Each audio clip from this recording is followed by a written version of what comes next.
الرحمن الرحیم وبہ نستعین اللہم صلی علی محمد وآل محمد وعجل فرجہم۔ ماہ مبارک رمضان ہے۔ اس ماہ مبارک رمضان میں وہ چیز جو ہم سب سے زیادہ یعنی ان دعاؤں میں سے جو سب سے زیادہ ایک ہماری اہم اور امپورٹنٹ دعا ہے جو ہم پروردگار عالم سے کرتے ہیں اس مہینے میں، وہ پروردگار عالم کی بارگاہ میں مستغفر اور توبہ کرتے ہیں اور یہ کہتے ہیں خدایا ہماری گناہوں کو بخش دے۔ کتنی آسانی سے ہم کہہ دیتے ہیں، خدا کرے کہ ہمارے کہنے سے پروردگار عالم ہماری اس دعا کو قبول کر لے، لیکن یقین اپنے دل کے اوپر ہاتھ رکھ کے بتائیں کہ کیا صرف ہمارے زبان سے اس جملے کو جاری کر دینے سے ہماری گناہیں معاف ہو جائیں گی؟ ایک سوال ہے، کیا صرف اتنا کہہ دینا کہ خدایا ہماری گناہوں کو معاف فرما ہماری گناہیں بخش دی جائیں گی؟ آئیے دیکھتے ہیں پیغمبر اسلام صلی اللہ علیہ وآلہ وسلم کیا فرماتے ہیں۔ پیغمبر اسلام کی ایک حدیث ہے صلی اللہ علیہ وسلم کی کہ فرماتے ہیں پیغمبر اسلام کہ ان من تمسک فی شہر رمضان بستۃ خصال، اگر کوئی ماہ مبارک رمضان میں 6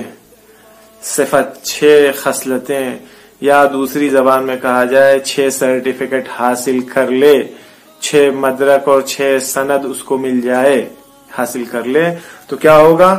غفر اللہ لہ ذنوبہ، خداوند عالم اس کے گناہوں کو معاف کر دے گا۔ کس کے گناہوں کو؟ جس کے اندر یہ 6 صفات ایجاد ہو جائیں، موجود ہو جائیں، 6 سرٹیفکیٹ وہ حاصل کر لے۔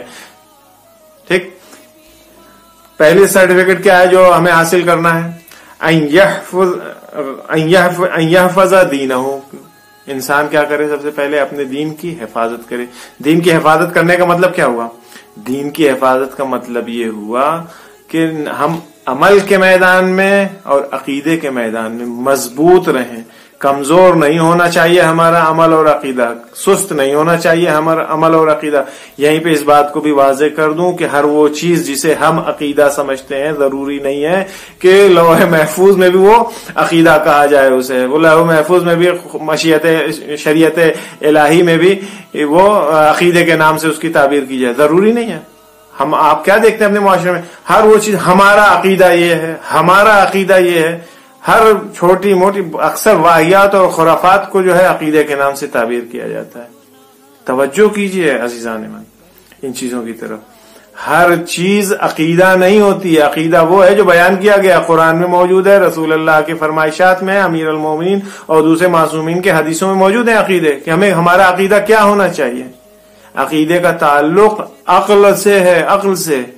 عقیدے کا تعلق جو ہے وہ دوسری رسم و رواج سے نہیں ہے۔ خیر، تو ہمیں جو پہلا سرٹیفکیٹ حاصل کرنا ہے وہ یہ ہے کہ ہمیں اپنے دین کی حفاظت کرنی ہے، یحفظ دینہ۔ دوسرا سرٹیفکیٹ وَيَصُونَ نَفْسَهُ، اپنے آپ کو محفوظ رکھیں۔ کس چیز سے؟ یعنی اپنے اوپر کنٹرول رکھیں، ہر جگہ سر اٹھائے حاضر نہ ہو جائیں۔ یعنی کیا مطلب؟ سڑک پر جا رہے ہیں، کہیں خدا نخواستہ کسی آپس میں اختلاف ہو رہا ہے، کچھ ہو رہا ہے، پہنچ گئے بیچ میں وہاں پہ آپ آگ لگانے کے لیے ایک طرف سے ایک پارٹی کو چڑھا رہے ہیں، غلط کام ہے۔ یہ ایک راستہ ہے، ویسے ایک بات ہے یہ۔ دوسری چیز اسی میں اپنے آپ کو محفوظ، اپنے آپ کو کنٹرول کرنے کا کیا مطلب ہوا؟ گلی میں ہے، بازار میں ہے، سڑک پر ہے، کوچے میں ہے، ہر خوبصورت چیز ضروری نہیں ہے کہ وہ باطناً بھی خوبصورت ہو۔ ہر خوبصورتی کے دیوانے نہ ہو جائیے گا، اس سے زیادہ ہم کھل کر کے نہیں کہہ سکتے، عقل مند کے لیے اشارہ کافی ہے۔ اپنے اوپر کنٹرول رکھیں۔ کنٹرول کا مطلب کہ اپنے ہاتھ، پیر، عقل، دماغ، دل، گردہ، کلیجی، جو کچھ بھی آپ کے پاس ہے، اپنے آدھا جوارے سب کے اوپر کنٹرول کریں۔ اگر کنٹرول کریں گے، کر لیں گے پوری طور پہ، تو پھر آپ کو سرٹیفکیٹ ملے گا کہ صاحب یہ بندہ وہ ہے جس کا اپنے جسم کے اوپر، اپنے نفس کے اوپر، اپنے خواہشات کے اوپر کنٹرول ہے۔ ہر جگہ یوں ہی سر اٹھائے نہیں حاضر ہو جاتا ہے۔ تیسری چیز وَيَصِلَ رَحِمَهُ، صلہ رحم بہت امپورٹنٹ چیز ہے۔ صلہ رحم یعنی اپنے رشتہ داروں سے ملنا جلنا، رابطہ برقرار رکھنا، عزیزدار قوم قبیلے والوں سے۔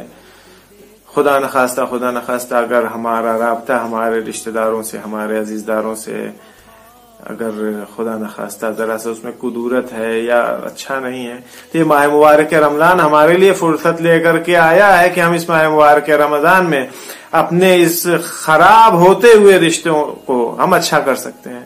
مسجدیں ہیں، اب تو خیر پروردگار عالم کی بارگاہ میں دعا یہی ہے کہ جلد سے جلد مسجدیں آباد ہو جائیں.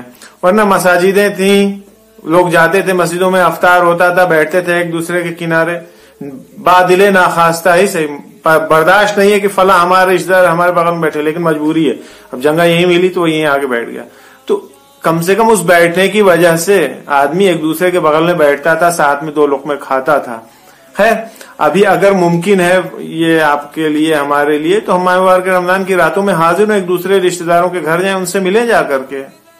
اگر ممکن نہیں ہے, ٹیلی فون ہے, انٹرنیٹ ہے, موبائل ہے, دوسرے ذرائع ہیں, حال احوال رابطہ برقرار رکھنا ہے, رابطہ منقطع نہیں ہونا ہے, یہ رابطہ ختم نہیں ہونا چاہیے, تو صلہ رحم کرنا چاہیے. یہ تیسرا سرٹیفکیٹ تھا جو ہمیں حاصل کرنا ہے. چوتھی چیز اس سلسلے میں لا یؤذی جارہ, چوتھا سرٹیفکیٹ جو ہم کو حاصل کرنا ہے کہ کیا ہونا چاہیے, لا یؤذی جارہ, پڑوسی کو اذیت نہیں ہونی چاہیے ہم سے.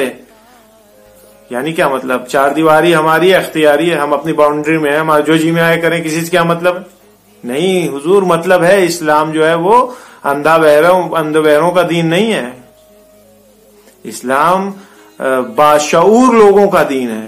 ہم اگر اپنی 4 دیواری میں ہیں تو ہمیں اس چیز کا خیال رکھنا چاہیے کہ کھڑی دوپہر 2-2:30 بجے دن میں ہتھوڑی لے کے دیوار میں ہم سوراخ نہ کریں. یہ کام دوسرے ٹائم کر سکتے ہیں. ممکن ہے کوئی سو رہا ہو, رات میں 12 بجے ہم بہت بلند آواز میں ٹیلی ویژن یا کوئی دوسری چیز چلا رہے ہیں, اس سے اذیت ہوتی دوسروں کو. ممکن ہے پڑوس میں کسی بھی مذہب کا ہو, کسی بھی مسلک کا ہو, ممکن ہے کوئی مریض ہو, کوئی سو رہا ہو, کوئی بچہ ہو, کوئی بوڑھا ہو, کسی کو کوئی پریشانی ہو رہی ہو. ضروری نہیں کہ سامنے والا آ کر کے ہم سے لڑے, شکوا کرے, شکایت کرے. ہمیں بھی ان چیزوں کا خیال ہونا چاہیے. دعا ہی بجانا ہے, نوحہ ہی بجانا ہے, مجلس ہی چلانا ہے, اتنی ہی آواز میں چلائیے اتنی میں آپ سن سکیں.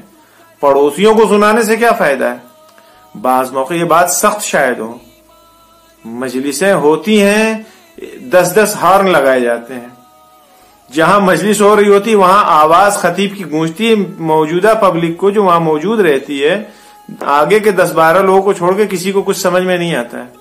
لیکن پوری بستی کیا, بستی کے باہر ریلوے اسٹیشن تک کہیں آواز چلی جاتی ہے. یہ کیا ہے؟ میں ان چیزوں کے اوپر اعتراض نہیں کر رہا ہوں, لیکن اسی کو اچھا سسٹمیٹک کیجئے, خوبصورت لگے. آواز اندر بھی ضروری ہے, جو بیٹھی ہوئی ہے پبلک ہے اسے بھی سننا ہے, باہر ٹھیک ہے آپ سنائیے, لیکن ٹائمنگ کی بات ہے کہ ہماری وجہ سے ہمارے پڑوسیوں کو اذیت نہ ہو. یہ تھی چوتھی بات. 5ویں بات کیا ہے, وَيَرْعَى إِخْوَانَهُ, اپنے بھائیوں کی یعنی لوگوں کی رعایت کرتا ہو, ان کے حقوق کی. وہ ضروری نہیں ہے کہ برادر مومن ہی ہو, ہمارا سگا بھائی ہی ہو, نہیں, برادر مومن انسان کی حقوق کی رعایت. حق الناس یہاں پہ مذہب اور مسلک نہیں ہے. اس کی معمولی سی مثال یہ ہے کہ کہیں اگر لائن لگی ہوتی ہے, ہمارے پاس پارٹی ہے, تعلقات ہے, ہم نے اپنے تعلقات کا استعمال کیا اور بغیر لائن میں لگے ہوئے پتا چلا 500 آدمی, ابھی نوٹ بندی کے زمانے میں آپ لوگوں نے زیادہ نزدیک سے مشاہدہ کیا ہوگا, جن کے تعلقات تھے وہ کبھی لائن میں نہیں لگے, اپنا بینک والوں سے مل کر کے انہوں نے فوراً اپنا کام کرا لیا. لیکن وہ بیچارے 2-2 گھنٹہ نہیں, 8-8 گھنٹہ, 10-10 گھنٹے لائن میں لگے رہے. مشقتیں صحبتیں انہوں نے ہم نے 10 منٹ میں اپنا کام کروا لیا. ہم نے بہت عقل مندی کا کام نہیں کیا, ہم نے اتنے سارے لوگوں کے حق ضائع کیا ہے. یہ حق الناس ہے, کہیں بھی ہو, ضروری نہیں. اسلام خالی قال الباقر اور صادق اور قرآن مجید میں ہی سمٹا ہوا نہیں. اسلام ایک سماجی دین ہے, ہمیں ان چیزوں کی رعایت کرنی چاہیے. کہیں بھی مثلاً اگر لائن ہے تو ہمیں اس کے رعایت کرنی چاہیے. یہ ایک چھوٹی سی مثال تھی. 6ٹھی اور آخری چیز, وَيَخْزُنَ لِسَانَهُ, جو آخری سرٹیفکیٹ ہمیں حاصل کرنا ہے اپنی گناہوں کو بخشوانے کے لیے, وہ یہ ہے کہ ہمیں اپنی زبان کے اوپر کنٹرول ہونا چاہیے. جہاں بھی بغیر سوچے سمجھے, بغیر بڑے چھوٹے کی رعایت کے ہوئے, ہر ضروری نہیں زبان چلنی چاہیے ہماری, زبان کے اوپر کنٹرول. ہر اکثر بیماری اور اکثر برائیوں کا سبب یہی زبان بنتی ہے. اگر زبان انسان کی صحیح ہو تو بہت سارے مسائل ہماری زندگی میں پیش نہیں آئیں گے.